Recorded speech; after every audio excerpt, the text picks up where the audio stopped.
नमस्कार विद्यार्थी मित्रांनो.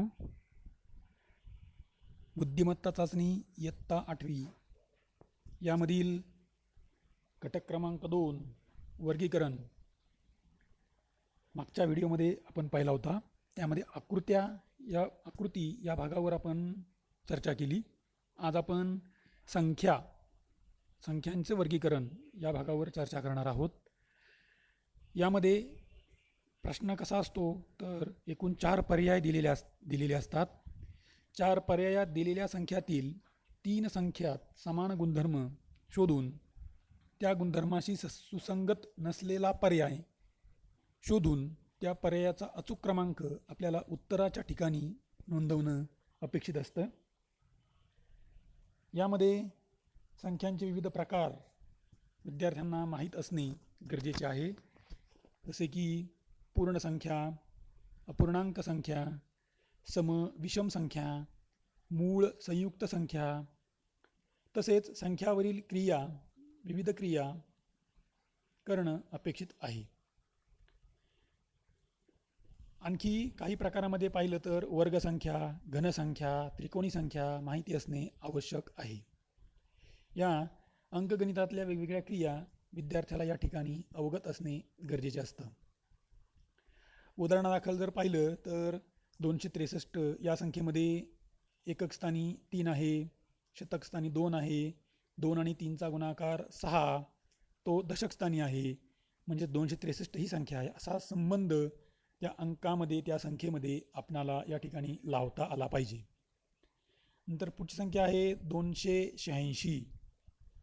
या ठिकाणी एकक स्थानी 6, शतक स्थानी 2 व दशक स्थानी 8 आहेत. 2 आणि 6ची जर बेरीज केली तर 8 येते, म्हणजेच एकक स्थानचा अंक, शतक स्थानचा अंक या दोघांची बेरीज दशक स्थानच्या अंकाच्या ठिकाणी आहे. अशी 286 ही संख्या तयार झालेली आहे. बेरीज, गुणाकार, भागाकार या ठिकाणी आपणाला करावा लागतो. नमुना दाखल आपण यातले काही प्रश्न पाहूया. प्रत्येक प्रश्नाच्या वरती या प्रकारच्या असे जर प्रश्न असतील तर याच्या अगोदर आपल्याला सूचना दिलेली असते. जसं की या ठिकाणी दिलं आहे पहा, आपल्याला प्रश्न क्रमांक 1 ते 15साठी सूचना.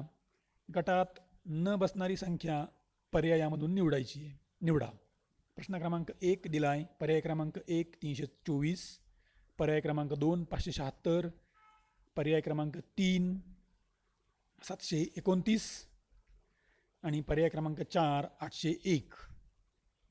जर आपण या सर्व संख्यांचं निरीक्षण केलं तर असं दिसून येतं आहे आपल्याला की 324, 576, 729 या सर्व संख्या पूर्ण वर्गसंख्या आहेत आणि 801 ही मात्र वर्गसंख्या नाही आहे. म्हणून या ठिकाणी पर्याय क्रमांक 4 801 ही संख्या गटात न बसणारी आहे. म्हणून याचं उत्तर पर्याय क्रमांक 4 हे अचूक उत्तर आहे. प्रश्न क्रमांक 2 मध्ये जर पाहिलं आपण तर पर्याय क्रमांक 1 आहे 276, पर्याय क्रमांक 2 184, पर्याय क्रमांक 3 138, पर्याय क्रमांक 4 232. या 276, 184, 138, 234 या सर्व संख्यांचे जर आपण अवयव पाडले तर त्यामध्ये असं दिसून येतं आहे की 23 हा अवयव 276, 184 आणि 138 मध्ये कॉमन आहे आणि 232 मध्ये मात्र तो नाही आहे. म्हणजेच 23ने भाग जाणाऱ्या 276, 184 आणि 138 या संख्या आहेत, मात्र 232ला 23ने भाग जात नाही. म्हणजेच 23ने अविभाज्य अशी ही संख्या आहे 232. म्हणून या ठिकाणी प्रश्न क्रमांक 2चं अचूक उत्तर आहे पर्याय क्रमांक 4 232. पुढील प्रश्न या ठिकाणी मात्र थोडंसं सूचना वेगळी आहे. या प्रश्नात 2 अचूक पर्याय दिलेले आहे. या प्रश्नात 2 पर्याय अचूक आहेत, ते दोन्ही पर्याय निवडायचे आहेत. आणि वरती आपल्याला काही संख्या दिल्यात 204, 272 आणि 68. तर या संख्येशी सुसंगत असणाऱ्या 2 संख्या पर्यायामधून आपल्याला निवडायच्या आहेत. जर पाहिलं आपण तर 34ने 204, 274, 68 या संख्यांना भाग जातोय. 85, व 108 या संख्यांना भाग जात नाही आहे दिलेल्या पर्यायामध्ये. फक्त 136 व 238 या दोन संख्यांना 34ने भाग जातो. म्हणून 204, 272 व 68 या 34ने विभाज्य संख्या आहेत.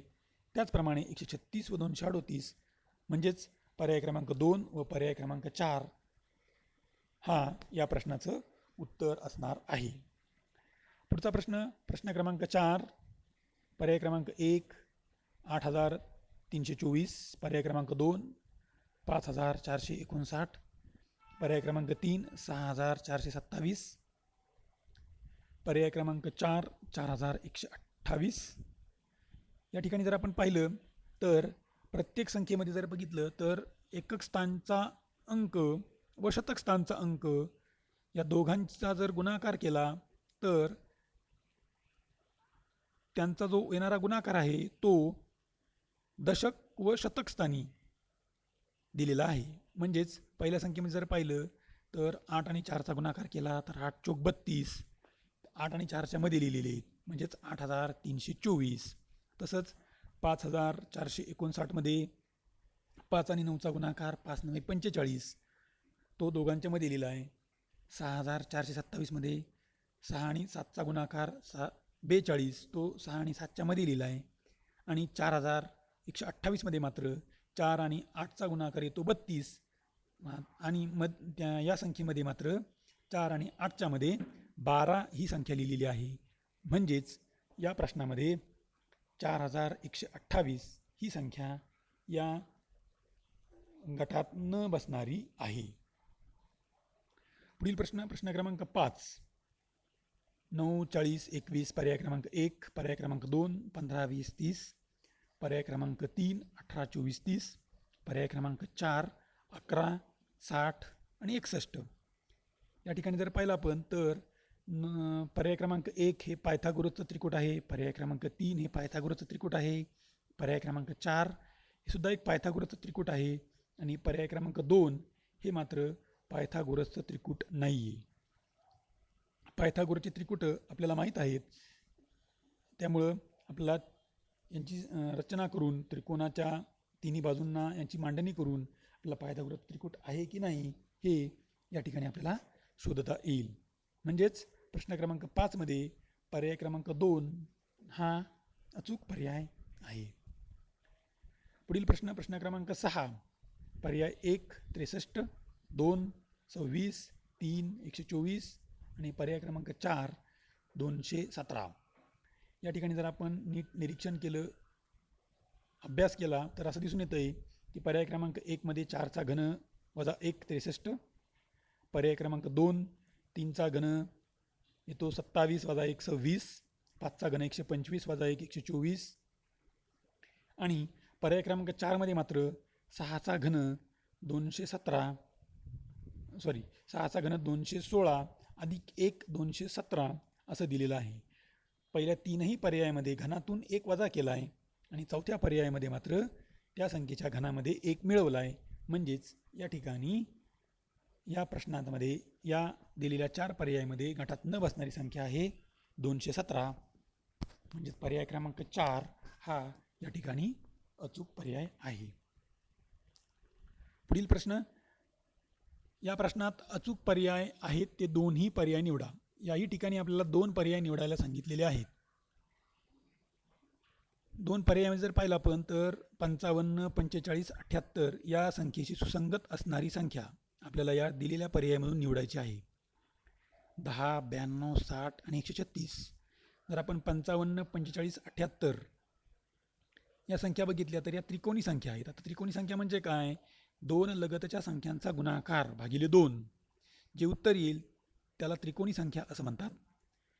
जर या ठिकाणी आपण पाहिलं तर 10 ही संख्या त्रिकोणी संख्या आहे आणि 136 ही संख्या त्रिकोणी संख्या आहे. 92 आणि 60 ही मात्र त्रिकोणी संख्या नाही आहे. त्रिकोणी संख्या म्हणजे काय, 10 ही कशी आहे त्रिकोणी संख्या, तर 4 आणि 5 या 2 लगतच्या संख्या यांचा गुणाकार केला 4 5 20 त्याला भागिले 2 उत्तर आलं 10, म्हणून 10 ही त्रिकोणी संख्या. तसंच 136 या ठिकाणी 16 × 17 भागिले 2 उत्तर येतं 136, म्हणून 136 ही सुद्धा एक त्रिकोणी संख्या आहे. म्हणून 55, 45, 78 आणि 10 व 136 पर्याय क्रमांक 1 व पर्याय क्रमांक 4 या सर्व त्रिकोणी संख्या आहेत. म्हणून प्रश्न क्रमांक 7 मध्ये उत्तर आहे पर्याय क्रमांक 1 व पर्याय क्रमांक 4. नंतर पुढील प्रश्न क्रमांक 8. या ठिकाणी पर्याय 1 दिलाय 56/98, पर्याय 2 96/120, पर्याय क्रमांक 3 92/161, पर्याय क्रमांक 4 60/105. जर आपण प्रत्येक पर्यायाला अतिसंक्षिप्त रूप दिलं तर असं लक्षात येईल आपल्याला की पर्याय क्रमांक 1, पर्याय क्रमांक 2 आणि पर्याय क्रमांक 4 हे सर्व पर्याय 4/7 या यांचे अतिसंक्षिप्त रूप आहे. मात्र 96/120 पर्याय क्रमांक 2 हे मात्र 4/7चे 4/7 हे अतिसंक्षिप्त रूप नाही आहे 96/120चं. त्याचं येतं अतिसंक्षिप्त रूप 4/5. म्हणून पर्याय क्रमांक 2 हा या ठिकाणी वेगळा आहे. अशा प्रकारे आपल्याला या वर्गीकरण या भागावर प्रश्न विचारले जातात. ठीक आहे, थांबू. धन्यवाद.